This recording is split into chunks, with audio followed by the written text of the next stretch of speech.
Welcome back to another episode of Sea Devil Sessions, University Transfer Edition. I am your host, Lucinda McNamara, Dean of University Transfer and Partnerships. And here in the studio, we have Tim Vandenberg again. Tim, they let you in. Every day that little gate goes up and my car goes in, I'm a happy man. It's a gift. Look, let me tell you what. It was a gift. No, it's beautiful. Look, it's spring. Yes. Things are starting to bloom. Only disappointment I've got going on so far is apparently I planted some tulips that we've never done before. Right. And several other houses in the neighborhood, the tulips have bloomed. But when did you plant them? I planted them whenever my lovely neighbor Linda, shout out to her, planted hers and offered us some. And yeah, man, nary a bud.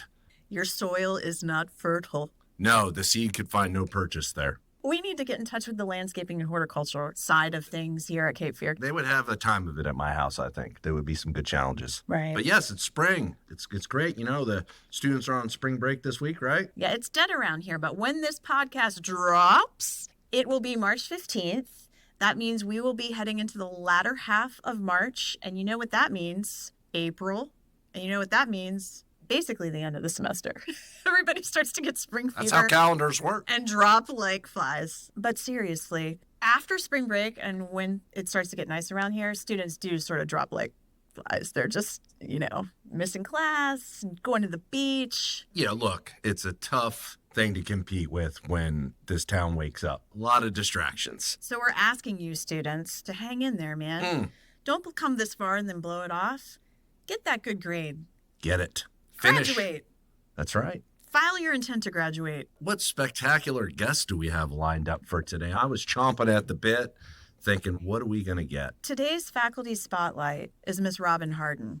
Robin is the Associate Dean of University Transfer and Partnerships, and she has worked at the college for 25, count them, years. It is not lost on me, however, that her last name is Harden. Yes. And we just had a Harden.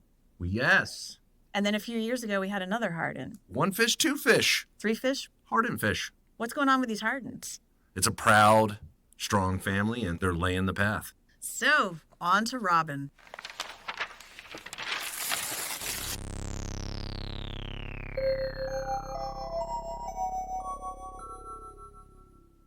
Robin, thank you so much for joining us here in the studio. So glad you could come.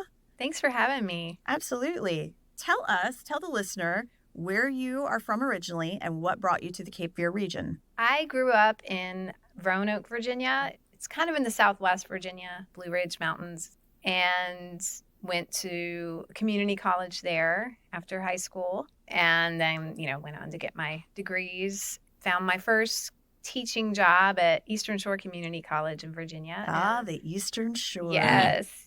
Summer's there, I tell you. It is a beautiful place, but it is definitely rural, which is great. But I was 28, so I saw this position here, and I applied for an English position and got it. Long story short, I came here for the job at Cape Fear, and I've been here ever since. I like to say that I've been here since the 1900s. Right.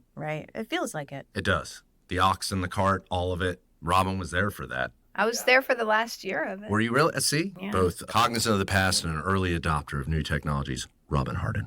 Well, you've worked for years as an English instructor. What drew you to English, and how has the transition to administration been? Because you're doing something a little different now, right? You've been an English teacher for a while, but you've done a couple different things. Yes. Tens of years. For tens and tens and tens of years. Long ago. So I really was drawn to English when I was a student at my community college in Roanoke, Virginia. I was in an American literature class and just kind of had one of those epiphanies that we love seeing our students have. And not that I stood up and said, I have an epiphany. I love English. But I just realized I was kind of good at it, and I really enjoyed reading literature and analyzing it and writing about it. And so when I transferred to a 4-year school, I was kind of torn between psychology or English. and started psychology, then was like, how much chemistry do I have to take? I really do like English too. It's kind Sorry, of a joke. chemistry. I'm so sorry. Yeah. No, A lot of practical decisions made here. I regret that. I loved English. I was just afraid there weren't many that's what people were saying. But I loved seeing my English teachers at that community college and seeing how much they loved their job. And I remember, and I know I sound really silly saying this, but I remember thinking that must be such a great job to have. One of my teachers was also my advisor. She was my composition teacher. So I asked her how she got into it. And she said, you could teach at a community college. And I was like, what? You have to get a master's degree. And I was like, what's that? Right. But, that seems so far off. But that's really what inspired me to want to pursue career at a community college was my experience as a student. And all told, like, how many years have you taught English? Many tens of years. You're not giving us the year? No. I mean, I tell everyone my age. Like, when I first meet them, I don't... Even if you don't know them, you just random people on the street. Like, guess how old I am. How long have you been here at Cape Fear? I've been here since August of 1999. Okay. I taught a year full-time before that at another community college. And then before that, I taught for 2 years as an adjunct at James Madison University, where I got my master's degree. I just stayed and taught. So if you do the math, it is more years than I've been alive. Isn't that weird? That's so crazy how that works. I don't know how that happened. But so all of this English teaching, and now, listener, Robin is our new Associate Dean of University Transfer and Partnerships. So you have moved and transitioned into administration. How does that feel for you? I have loved the transition. Obviously there are things I miss, working with the students, but I still see students and I still work with them. I'm just not in charge of all those classes. But I have really enjoyed this transition because I'm just doing new things at the college. I'm working with new departments and new people. I really love that. I think we have a great team.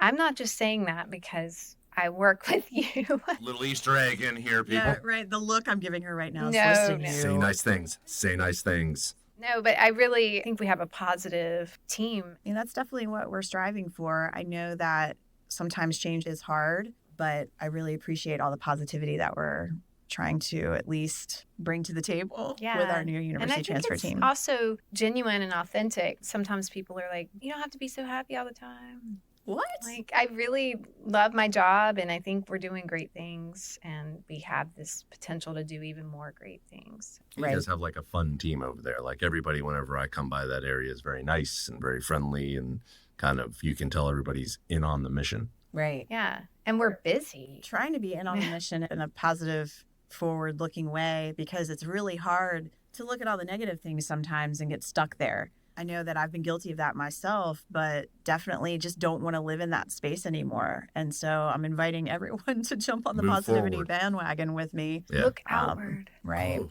deep thoughts right there, Jack Handy. We're going to move on to the rapid fire questions. Are you ready for that, Robin? I hope I'm ready for it. I mean, I think so many people come in here scared, sweating. You can see the apprehension, but you look like you're ready for it. She's ready to pounce. All right. Okay. So what is your most favorite thing about your job? Okay. So the people, obviously. I love working with everyone on our team, but I also love working with departments outside of us. But can I have one more thing? Yeah, sure. Which was surprising to me is doing data. Oh, my God. I'm such a nerd. I've been nerding out. You really have been. I know. And thank And I'm God, sorry I said that. because I don't like that. So Yeah, when I'm a every big time fan. she wants to put together a spreadsheet, I'm like, you go I know. for it. I think we complement each other with an E. Yeah, I think so. With an E. And I also agree with you in that it's really cool to meet new people. I realized that there were a lot of faculty here that I don't know, and just the opportunity to get to meet them. And it doesn't happen overnight. I haven't made it all the way through everybody, but I'm really excited to just get to know, hey, that's a name I've heard before, and that's what you look like. Yeah. And, hear the things that you're doing. And it's great, especially given how big we are now, to kind of bring us all back in together. I like that a lot. And to see all the innovative methods they're using in their classrooms. it's cool to kind of step out of one department and just see what everyone is doing. Right. That was a lot of answers, so I cheated. Yeah, the rapid part of the fire. I Yeah. think we got to All right. cock that gun up a little bit higher. All right, go ahead. I mean, go if we're ahead. going to put the pressure on her. Okay, besides working with Tim Vandenberg, what is your least favorite thing about your job? And I'm saying this kind of on the heels of daylight savings time. So Right. I think waking up when it's pitch dark, and that has nothing really to do with the job, but it takes me a while in It's the morning horrifying. to get in to wake up. So that's a minor inconvenience. But being here at 8, once I'm here, I'm so happy. But So, what sound or noise do you love? I'm such a nerd. I love The sound of my typewriter when I'm doing data entry. No. The smell of cartridge toner. the sound of nothing when you're at a mountaintop. And I'm not saying I climb like Colorado mountains. Yeah, you're like a mountaineer. I'm a climber, but when we go on vacation, we try to go to Utah, Mountainous things. places where there are mountains, and Right. take these trails and go to a top of a mountain. I love that sound, the wind and It's lovely. It's a very calming interview. Is Don't it you feel calming? like that? It is. yeah. Today we're talking with Robin Hardin Maybe a hawk going by. on the mountaintop. Yeah. Thank you for that hawk sound. What sound or noise do you hate? I would have said chewing, but I believe somebody before me said that. So I will say the cacophonous sound of traffic in a big city. Cacophonous. I know. Look, The English teacher. Yeah, she's really coming out. I'm now. gonna have to go buy a thesaurus. I know. I'm gonna have to do research for this whole thing. So, traffic in the city. Yes. Yeah. And yelling and things like that. Okay. City folk. What one piece of advice do you have for college students? I would say your story is never written for you. You get to write your own story. You get to make your own choices in life and choose a major that is going to let you do something in life that is fulfilling and, will let you contribute to the world. I know I sound like It's really pretty. I like it. your story is not written by anyone but you, Tim. That's it. Inspiring. Well, the neat thing about a lot of our programs, right, is Very that neat. that was for you, is that, there's a lot of options. It's not like you only have one path, right? So what are 2 college transfer major options to someone interested in English? What can they do with it? It's surprising. And what I was saying before, I was torn between psychology or English. Uh-huh. And that was because people were like, what kind of career are you going to do with English? You're going to have to teach, which I really wanted to teach anyway. So that worked out for me. Right. But most English majors don't end up teaching.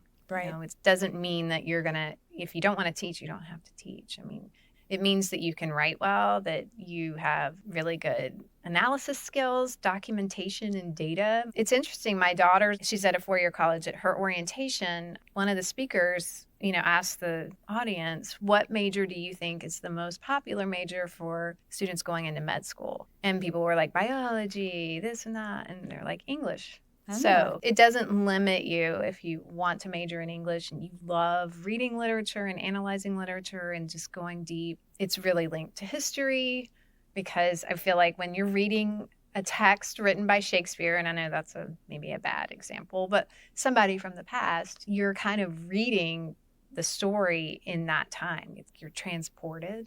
Uh-huh. So time travel is a good industry that Right. English majors could get into. Time to- But law as well. A lot of lawyers majored in English. So there are many opportunities for English majors. And then within the English major, some students want to do the creative writing track and others want to do the literature. And then there's, Language and rhetoric. Books on tape.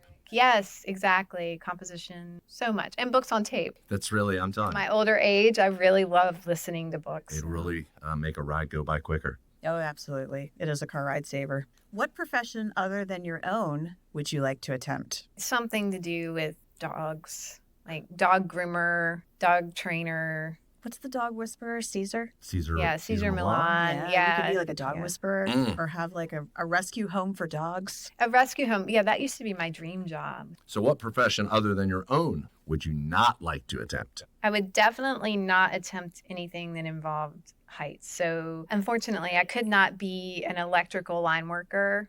But you just said you liked climbing up to the top of mountains. Isn't it weird? It's different, right? Yeah, I guess you're It's right. like when I go upstairs, or years ago did the Battleship half marathon. Right. And so on the bridge, on the metal grates, oh, it's if I open. looked down, I would freeze, So it's kind of man-made structures that really freak me out. Right, so you just don't trust man. I don't This know. is deep. The layers are coming off. When my kids were little, we were at Jungle Rapids Water Park, and I was going up Great those nature metal place, by the way. stairs, and I was like, don't look down, be cool. Yeah. But just things like that kind of freak me out. But when I say I climb mountains, I don't mean I'm rock climbing. I don't know that I have. You don't have on the full No, harness and the no. carabiners.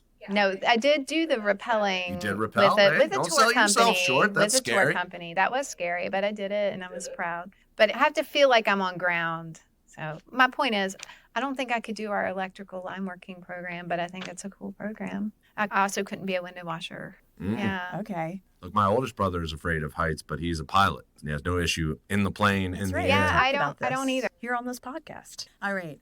What is your favorite film? Okay, I knew you were going to ask this question. Of course. But I think my favorite film that I'm always going back to is Raising Arizona. Mm. I just love that film. I think there's so many quotable lines from the film. There are. It was my first film seeing that was so weird. It didn't have that formula that we were used to. I'd been into like all the Pretty in Pink and those movies, which I still do love. Right. But that was kind of a new type of film for me. And so I still love it. Did you follow the careers of the people in it? I mean, do you still watch Nicolas Cage films? Not quite as much. He's done a I variety think that, of projects. that he was perfect in that film. Right. And that's how I remember him. I'm not knocking him. It's just that's. Nicholas, are you hearing this? I love Peggy Sue Got Married. Moonstruck? Come Yeah. on, let's really date ourselves. Well, wait, what is the movie that he just came out It's the one with him and Pedro Pascal. It's like the unbearable weight of Yeah. talent or something like that. Okay. That one was interesting because he's making fun of his self Yeah. And then is it Holly Hunter? in that. Yes. No, Holly Hunter and Yes. Yeah, Holly Hunter's John fine. Don't Good, you come back Goodman. here without a baby. Totally. When I was pregnant with both kids, I mean, I would watch that film constantly. So I'm a huge John Goodman fan too.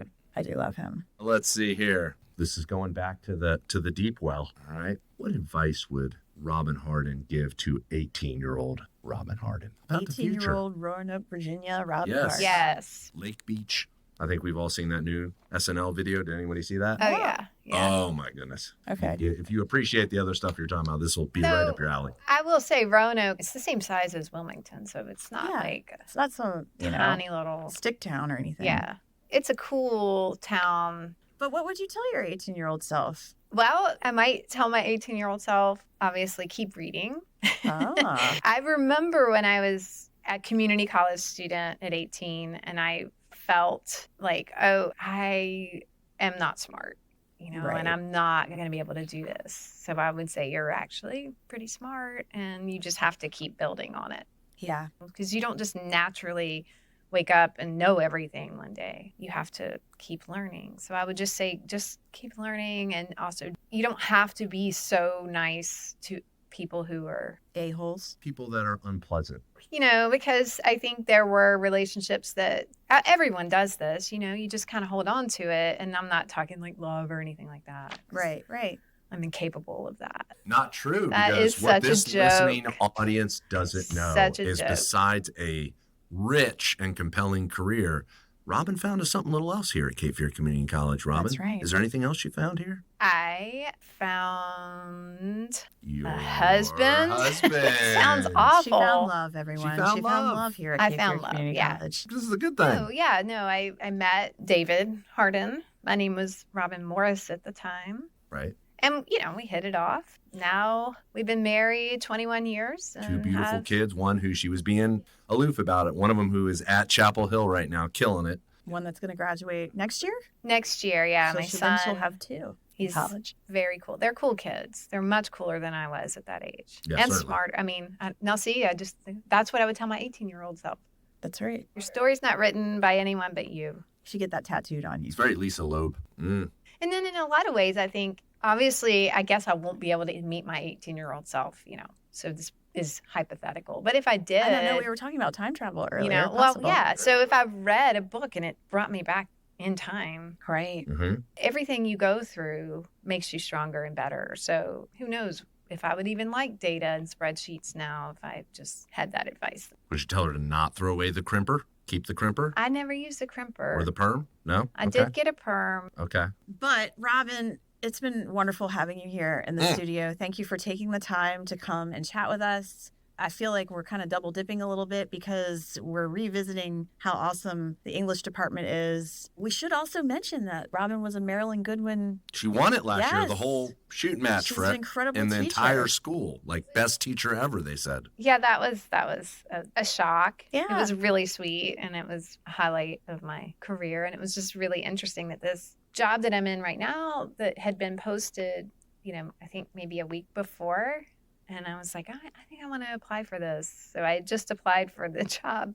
There's a little guilt in taking the best teacher, out of the classroom. I mean, that's like sending the kids straight from high school to MBA, right? They just skip college. They're going to swoop down and grab this talent. Right. But it's really, I think you're going to create a lot of positive change in the position that you're in now. And so we're very thankful to have you. Thank you. So thanks for coming. Like a warm ray of sunshine, everybody. Robin Hardin. Thank you.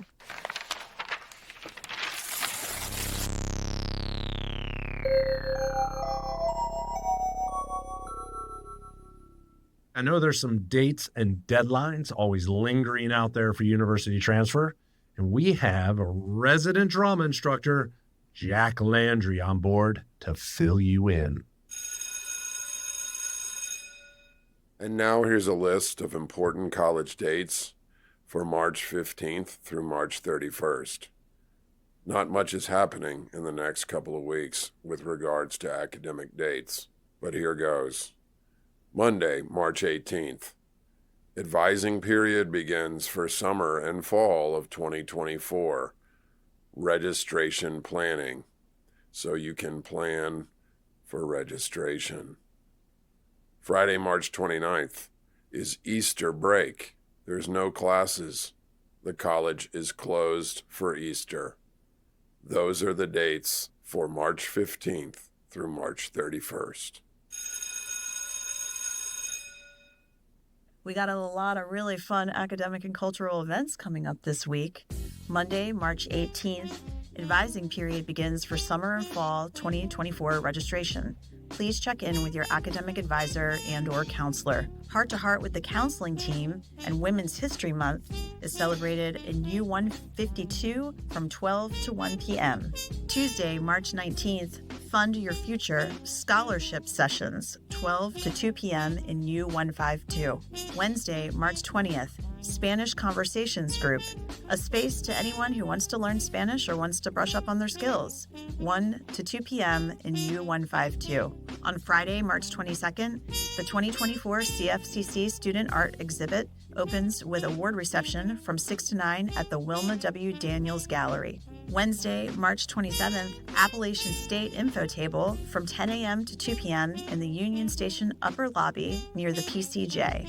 The STEM film series will feature Picture a Scientist from 2 to 4 p.m. in S002. And FAFSA Night, get assistance from CFCC's financial aid experts from 5 to 6:30 p.m. in U212. On Friday, March 29th, the college is closed.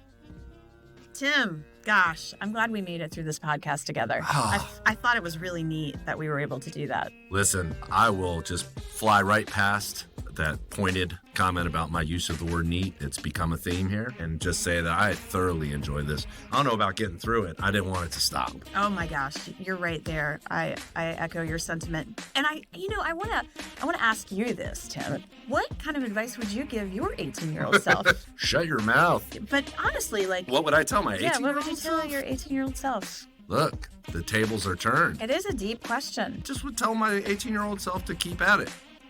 Keep the things that are taking a long time to finish. I think that's one of the things I've learned. I've done a lot of different kind of films, and another little connection here. Today's guest, her husband and I built boat together, two of That's them. right. And that took almost 5 years. That's right. So Tim's boat is now at the bottom of the river, but that's right. Not quite yet, almost. But even though these things take a really long time and they kind of like hover over you until you accomplish them, I'd say, just keep sticking with them. yeah, that's good. I think that I was realizing that we ask every guest that question, but, thinking about what we would say is interesting. Yeah, I would say, hey, maybe keep the hammer pants. They are roomy and comfortable. Yes, the Jenko really big, thick jeans that we wore as little skateboard punks are apparently like back. Who knew? The really like wide-legged, overly bulky jeans. I mean, like clownishly big. Oh, I was hoping they would never come back. No, all these things come back, I guess. You get old enough and everything comes back. Right. Well, when this podcast drops, yes, I'll say it again, it is going to be the latter half of March. And that means we are study training right into April. And I just want to encourage all of our students to do what, Tim? Go to class. Sea Devil Sessions University Transfer Edition is brought to you by CFCC's Community Relations Department. Original theme music by Nicholas Montalbano and Fermin Chavez Ramos. Audio engineering by Mitchell White and Tim Vandenberg. For questions or comments, please contact us at seadevilsessions@cfcc.edu.